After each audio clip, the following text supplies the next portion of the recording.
मोर ये सुंदर मुह आपण देखि पारथिबे जहाँकि 240 मार्क रखिकी मु आम गाँव पशुपालक उन्नत कर। हाँ मु हूँ पशुपालक मो गाँ हूँ शालपालक एवं बापा ना हूँ हताशिया पालक। A few moments later.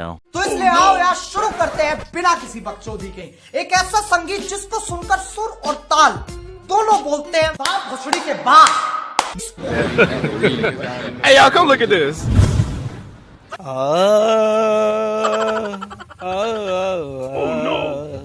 मो आंब टाकुरा कुआर खसी गला रे Gita. Are you comedy me? Just then. मु आम गाँव विशिष्ट संगीतज्ञ काली छनक टीवी आसी मोर इंटरव्यू नेवाई मैट्रिक फलाफल पाई। तो आपण मैंने प्रथम जो मो जो वकिल स्वर देखिले ये देखिले जो मु मैट्रिक रे पास कर जो गोटे स्वतंत्र स्वर सृष्टि कर। आसतु देखा मोर इंटरव्यू केमिति होइछि। ये 4 दिन तले आम घर को मीडिया वाला आसते आउ से मीडिया वाला आसी मते पचारे मु कौन शुणी आउ तुम गाँव में कौन पेड़ा खाई जन 240 मार्क आनी।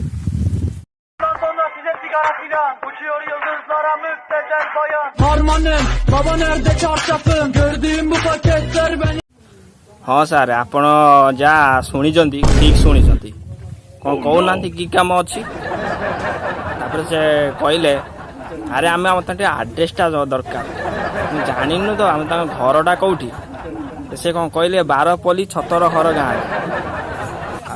अरे कौन भौंक रहा है ये बदतमीज? मु कहली हाँ मु देखी मु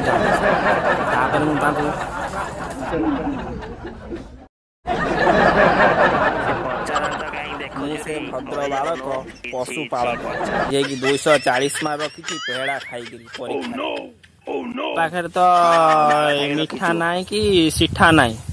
आमे तो गरीबर लोक कार कुकुड़ा मारी खाइले कार घर कौन कि आलू बैगण चुरे खाऊ आउ समस्त तो मीडिया रे शो करे किए मिठा खुआला किए कालाजाम खाइला किए सिंगड़ा खुआला मो पाखे तो आउ नथिला किछि मीडिया वाला को देवा पई। आउ मु कौन कली ना आम घर पछपटे 2टा कसी पेड़ा होता ताको आनी खुआदेली। आउ मु कसी पेड़ा खाईकरी मु मोर गाड़ी गाड़ी मते पचारे आउ केते मार रखिच मु कहली 200 फुटी तापरे मते पचारे आउ तुम मार्क को लेकरी तुम केमिति अछ। A few moments later. बहुत खुशी अच्छी मो बजरंग बाली जी मो आराध्य देवता तांको आशीर्वाद जो एरा संभव है। मु कहली खुशी अच्छी खुशी रे 2-3टा गंजेई आउ 10-15टा बीड़ी पैकेट बंटन कर। जोर जोर से बोल के लोगों को स्कीमें बता दे। मो मैट्रिक पास रे आउ 240 मार्क रखी जो पेड़ा खाई से खुशी रे गाँ सारा बांटिली आउे मते रिपोर्टर वाला पचारे आउ तुम बयस केते मु कहली मो बयस 32 चलिकी 3 मास चले कौन एते बयस कौन मैट्रिक पास करछ। मु कहली आउ कौन करी कह मोर तो बहुत किसी चेष्टा करी 15 वर्ष है मैट्रिक पास कर सब वर्ष मास्टर को गंजेई आउ गोटा को आउ कौन कहनी छेली कुकुड़ा दिए आगे मो मास्टर मो जा खाता लिखिदे मु मैट्रिक पास कले मो झीटे मत देवे मु बासा हाबी। जिंदगी हो तो ऐसी हो जिंदा तो झाट के बाल भी। तो से मु बहुत मते कष्ट होइछि 15 वर्ष पास करिया सहित। रुको जरा सबर करो बोला धक्का बुक्की नहीं करने का। मीडिया वाला मते कहले आउ तुमर केते घंटा बसी पाठ पढुथला? तथापि मु 12-13 घंटा परिश्रम करे दिन को। मु कहली सारे मु जा कहबी हृदय खोला कथा कहीं मु हूँ पशुपालक मोर जहाँ भी बाहर खुला खुला आउ कौन कि 12 घंटा मु खेलुली फ्री फायर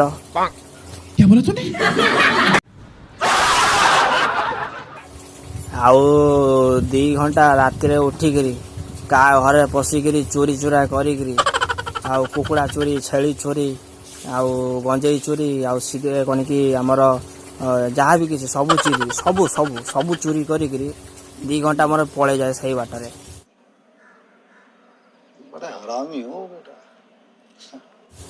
ଆଉ 2 ଘଣ୍ଟା କ'ଣ କରେ, ମାଷ୍ଟର ଘରକୁ ଯାଏ, ତା ପିଠିରେ ମାଲିସ କରେ ତେଲ, ଆଉ ତାଙ୍କ ଘରେ ଯାଇକିରି ମୁଁ 2ଟା କ'ଣ କି ପନିପରିବା କାଟିଦିଏ, ଆଉ ତାରି ଭିତରେ ମାଷ୍ଟରକୁ ପୁରା କ'ଣ କି ଚିକେନ ତରକାରୀ, ମଟର ତରକାରୀ କରି ଟିକେ ଆଉଁସି ଦିଏ। ଇଏ ପଳେଇଲା ମୋର 4 ଘଣ୍ଟା, ମାନେ 12 4 16 ଘଣ୍ଟା। ଆଉ ରହିଲା କେତେ କହିଲ, 16 6 22 8 24, ଆଉ ରହିଲା रुको जरा सबर करो, बोला धक्का बुक्की नहीं करने का।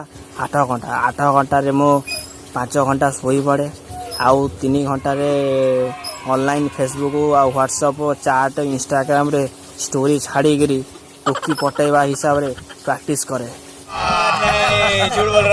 भाई मजा आया, और मैं ये जो मजा है हिंदुस्तान के हर व्यक्ति को देना चाहता हूँ। ତାପରେ ମୋତେ ପଚାରିଲେ ଆଉ ତମର ଭବିଷ୍ୟତ ଲକ୍ଷ୍ୟ କ'ଣ ଅଛି? ଭବିଷ୍ୟତ ପାଇଁ ମୁଁ ଆଶା ରଖିଛି ମୁଁ ସାଇନ୍ସ ପଢ଼ିକି MBBS ପାସ୍ କରିକି ଡକ୍ଟର ହେବି ବୋଲି।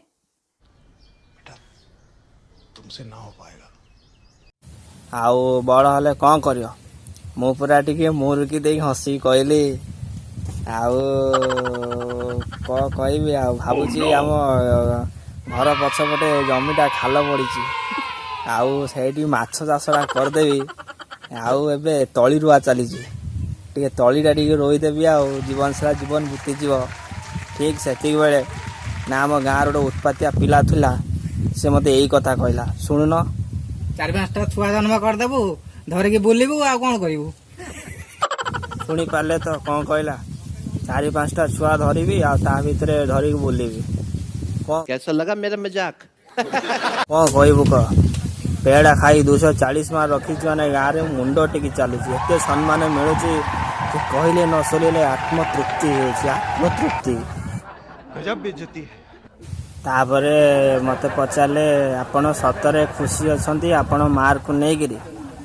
ମୁଁ କହିଲି, ସାରେ ଗୋଟେ ଲୋକ ଗଞ୍ଜେଇ ଟାଣିକି ଯେତେ ଖୁସି ନ ହୁଏ, ମୋ ମାର୍କ ମୁଁ ରଖି ତାଠୁ ବେଶୀ ଖୁସି ପାଇଛି।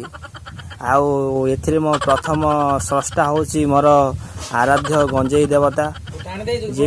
ତାପରେ ମୋତେ ପଚାରିଲେ, ତମକୁ କେଉଁ ସବଜେକ୍ଟ ବେଶୀ ଭଲ ଲାଗେ? ସେ ଯେତେବେଳେ ମୋତେ କେଉଁ ବିଷୟ ପଚାରିବାକୁ ଭଲ ଲାଗେ, ମୋ ପାଟିରେ ଟିକେ ମୁରୁକି ହସ ପଳେଇ ଆସିଲା।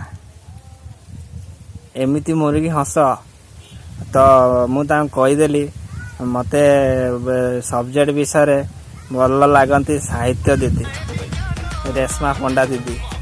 ସେଇ ଯେଉଁ ମୁକୁଳା ବାଳ କରିକି କ୍ଲାସ୍କୁ ଆସନ୍ତି, ତାଙ୍କ ସାହିତ୍ୟ ଶୋରେ ସମସ୍ତେ ଭାସି ଯାଆନ୍ତି।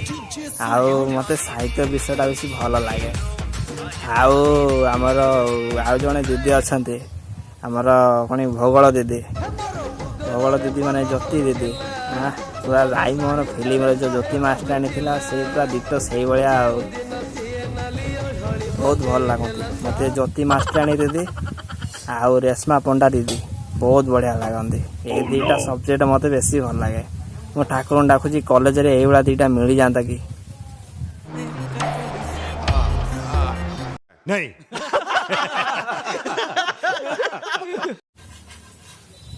ତାପରେ ସେମାନଙ୍କର ମୋର ଏଇସବୁ କଥା ଶୁଣିକିରି ତାଙ୍କର ସବୁ କିଛି ଅନ୍ଧାର ହେଇଗଲା, ତଳଠୁ ଆରମ୍ଭ କରି ଉପର ଯାଏଁ ସବୁ ଅନ୍ଧାର ହେଇଗଲା। ତ ମୋର ଏତିକିରେ ଇଣ୍ଟରଭ୍ୟୁ ସରିଗଲା। ତାପରେ ତାଙ୍କୁ 2ଟା ପେହେଡ଼ା ଆଉ ଟିକେ ଲୁଣ କଞ୍ଚା ଲଙ୍କା ଦେଇକିରି ଖାଇବା ପିଇବା କରିକି ଛଡ଼େଇଦେଲି। ତାପରେ ଦିନ ରାତିରେ ଟିଭିରେ ବାହାରିଲା ଯେ 240 ମାର୍କ ରଖିକିରି ହୟା ଶାଳଘର ଲୋକ ପାସ୍ କରିଛି ପଶୁପାଳ। ଆପଣମାନଙ୍କୁ ଯଦି ମୋ ଭିଡ଼ିଓଟା ଭଲ ଲାଗେ ନିଶ୍ଚିତ ଲାଇକ୍, ସେୟାର, କମେଣ୍ଟ ଜରୁରୀ କରିବେ। ନମସ୍ତେ। What they doing, keep on